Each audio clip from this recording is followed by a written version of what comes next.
Hey everyone, welcome to the Movie Reviewers 100. My name is Scott, also known as Cineram, here on YouTube. I do the Thursday reviews on this collaboration channel. We have a lot of fun doing themes every single week. This week our theme is Ben Affleck. Last week it was Matt Damon. I hope that those of you who watched me last week realized that I was kidding around. I have nothing personal against Matt Damon whatsoever. Usually. Anyway, Ben Affleck, cool guy. And he's certainly started to overshadow his old Boston buddy now that he's directed 3 very well-received movies and Matt Damon has directed 0!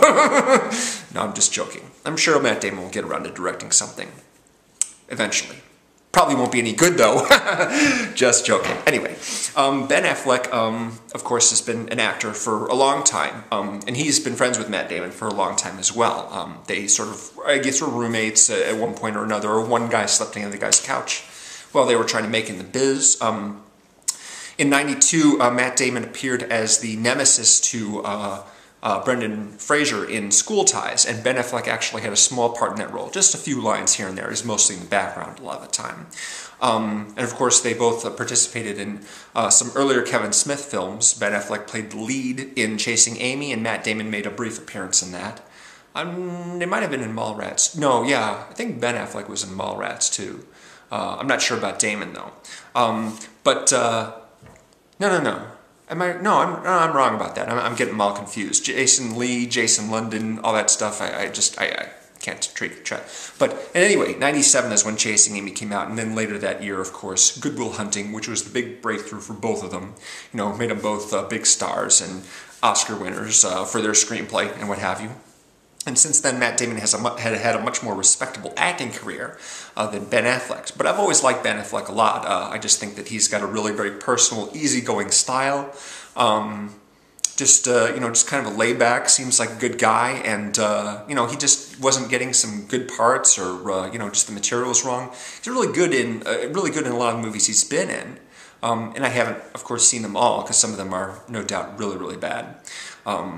There's a few actually on this channel that have been reviewed already that I haven't seen. For example, Al did Jersey Girl, which is a Kevin Smith film that I haven't seen.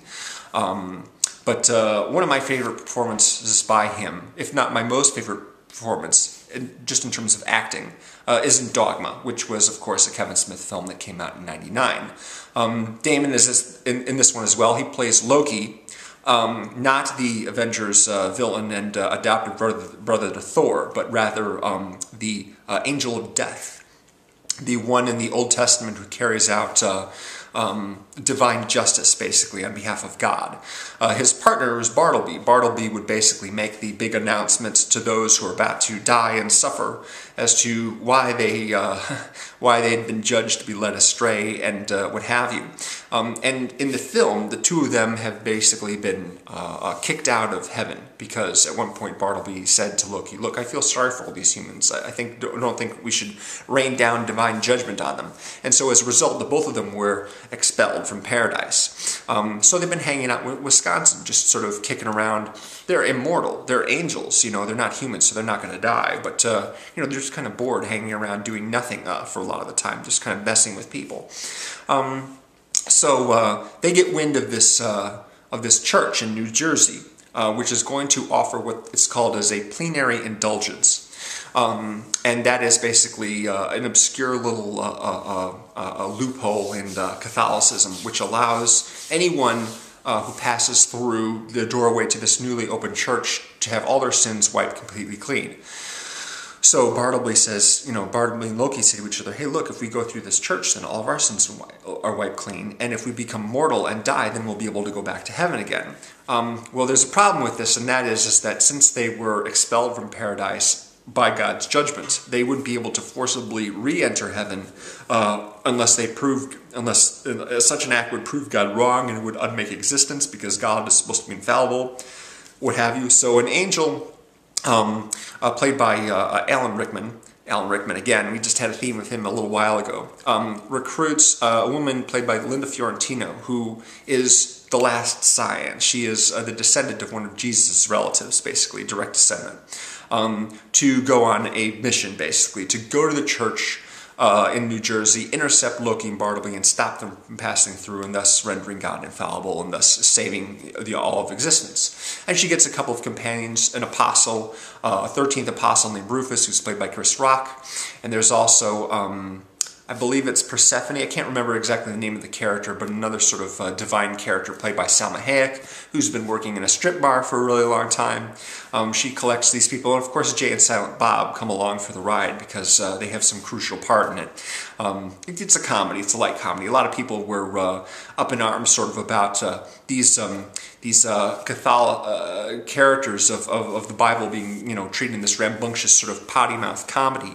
And I remember Roger Ebert's review at the time, he was just like, why are people complaining about this movie when End of Days is out? And that predicts like the end of the world in 1999 when the devil comes and impregnates a virgin woman and Arnold Schwarzenegger has to stop him.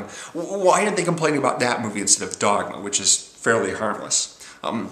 Anyway, Bartleby takes a second out of the film at one point because he's really feeling outraged against God at one point because he's found out about what the plan is for this group of people led by Linda Fiorentino to try and stop them, to try and wipe them out before they enter the church. And he's really mad at this point. He says, we deserve to go home. We really need, because we serve God. We were angels and we were created to be servants to God. And the moment that we sort of broke away from that and decided we didn't want to do it, we got expelled from paradise, Meanwhile, humans, they can do whatever they want. Some of them don't even believe that he exists, and he favors them amongst everybody else. And I'm mad as hell about that. And we are going to go through this church and go through that doorway, even if it means killing the last sign and anybody else that gets in our way. He has this whole monologue in the basement of a parking garage. It's just fantastic, really, really great monologue. He's got a lot of other good scenes throughout the movie. But yeah, he's terrific, and especially during that one part right there, I'm just like, wow, Ben Affleck's an awesome actor, really is. But I wanted, of course, to also talk about his films as a director, because he's made a couple of good ones. Gone Baby Gone, which came out in 2008, I think, which is adapted from a Dennis Lehane novel. I rewatched this recently, actually, right before Argo came out, and it's a decent movie. It doesn't really move me the way other people does. The Town actually was another movie that got reviewed by one of the guys earlier this week. I'm not such a big fan of that movie. I like some of the shootouts and what have you, but it's a pretty ugly movie for the most part. It just I just find it really unpleasant and very sort of grim, and I don't know, it just doesn't really do it for me. Anyway, it's, of course, Affleck, he plays the lead in that movie as well, and he's really good. Rebecca Hall is in it, Jeremy Renner, John Hamm, nice cast. But overall, I find that one a little unpleasant, so I'm not a big fan of it. Argo, however, is a movie that I like quite a bit. In fact, I think it's the best movie that he's directed so far. And it's up for Best Picture. Unfortunately, he hasn't gotten a Best Director nomination, which a lot of people are very angry about. But hey, when you've got 9 Best Picture nominees and only 5 Best Director possible nominations, somebody's going to get snubbed, and it turns out it was him this time. So the story is, this takes place in like the early 70s. Or maybe it's the late 70s. It's been a few weeks since I've seen the film in the theater. It's still playing elsewhere. If it's still playing in the theater near you, you really ought to check it out because it's a good one. So what happens is there was a democratically elected leader in Iran who is then basically extracted by the CIA and the US government, who installed their own person in the seat of power. And the Iranians, of course, were very, very unhappy about that. They were really super angry at the United States. So they would gather outside the embassy in Iran, the U.S. embassy, and protest and protest and protest and shout and wave their placards around. Then finally one day they just decided to just climb over the fence and storm the embassy and take everybody hostage and just take over the place. And this is what happened. It's a true story. So what happened was, during that takeover, 6 of the people, while everyone was trying to shred documents and burn things, and so that the Iranian army does not have, any information, any classified information that belongs to the U.S., 6 of them actually escaped through another door and took refuge in the ambassador from Canada, the Canadian ambassador, who's played by Victor Argo, who was the engineer of the ship in Titanic, and he's also in the TV series Alias. Some of the people in the group of people that escaped from the embassy include Tate Donovan and Clea Duvall and Scoot McNairy, who was also one of the main characters in the recent Brad Pitt film Killing Them Softly. Right, he was sort of a low-level scumbag in that movie. So the 6 of them, they have to hang out basically Canadian ambassador's office, hoping that someone will figure out a way to get them out of the country, because any Americans are in big, big trouble at this point right there. They can't walk the street, they can't do nothing without fear of being attacked and killed by Iranians. And this is a problem especially because the Canadian ambassador has Iranian people working in his house, like at housekeepers and stuff like that, and cooks and what have you, you know, and some of them are like, well, Canadian ambassador's got a whole bunch of house guests here who say they're Canadian, but they don't never go outside, they don't do anything all day long, they just sit around here. What's going on? You know, it's a little suspicious. So meanwhile, back in the US, the CIA is trying to figure out how to get these guys out. And they recruit a guy named Tony Mendez, who's played, again, by Ben Affleck, who's pretty much the main character, to work out a way to get them fake identities and get them safely into the airport and through security and onto a plane and out of Iran so they can be safe. So they have all sorts of ideas involving, you know, people who are looking over crops, you know, but Ben Affleck shoots that idea down. Now it's the wrong time of year. The crops are going to be iced over. Nothing's growing right now. They, you know, any profession they come up from, they have to actually be convincing as those professionals in order for their cover story to work.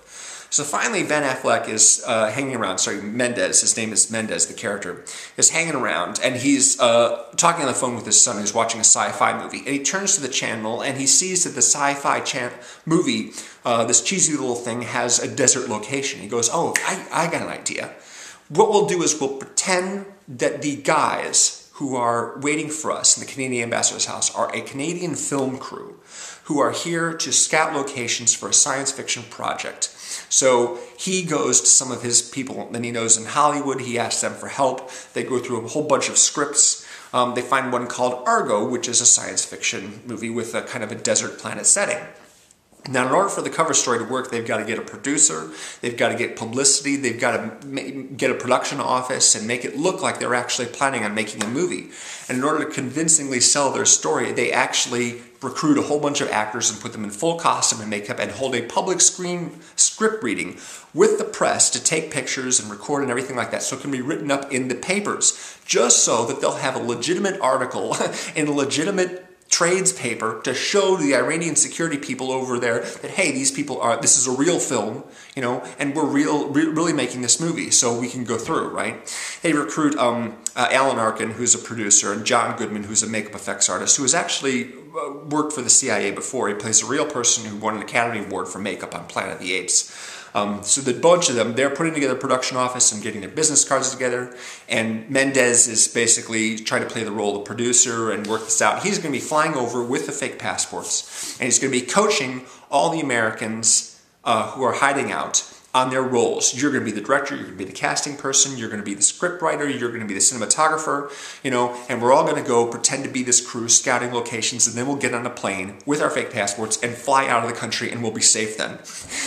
So everyone is really nervous about this. The Americans, you know, who are in the Canadian ambassador's house, trying desperately to learn the details of their fake names and their fake families and how to talk like business people or in the business of filmmaking. The cinematographer actually is played, or the fake cinematographer is played by Rory Cochrane, who's in Dazed and Confused, and Ben Affleck, of course, was in Dazed and Confused as well. There's a scene where they're walking around location, he's looking through the viewfinder that a cinematographer carries, you know, to get an idea of what the scope of the shot will look like. And Mendez taps him on the shoulder and goes, "You're looking through that thing the wrong way. You need to look through it the other way in order to be convincing." When they go on their location scout, they actually walk through a whole marketplace, which is very, very crowded. It's a lot of booze selling merchandise, a lot of people around. And eventually, they all notice that these white people are walking through here, and they immediately get angry. They assume that they're Americans, correctly, of course. Now, they have their fake passports on them, so they try and explain they're Canadian. Clea Duvall is pulling out her passport, shouting at anyone who'll listen, I'm Canadian, don't leave me alone." You know, it's a tense situation. And then, of course, you have the moment where they have to actually go through security at the airport. This is the big sort of killer moment there. And are they going to be able to sell this story? Is everything going to go to plan? Are they going to be able to get out of the country safely? Really, really good movie. There's some added elements of suspense, some extra close calls that are included in the climax, especially, that probably actually didn't happen in real life. But it just, you know, it makes for a more exciting picture. And it's a good picture, really good picture. As I said, it's one of Ben Affleck's better movies, and probably the best of the 3 movies that he's directed, for me anyway. Darn good overall. It made my top 10 of the year list. So if you haven't seen Argo yet, it's probably still in theaters somewhere. You should probably check it out. It's a good bet. It's one of my favorites for the Oscars this year of the movies that I've seen. That and Silver Linings Playbook. I would be happy if either of those movies won Best Picture over something like, say, Lincoln or Life of Pi. Anyway, thanks very much for watching the video. If you haven't checked out the other guys' Ben Affleck videos, please do so. And we'll have a new theme starting tomorrow. Take it easy. Thank you. See you again for watching. Bye.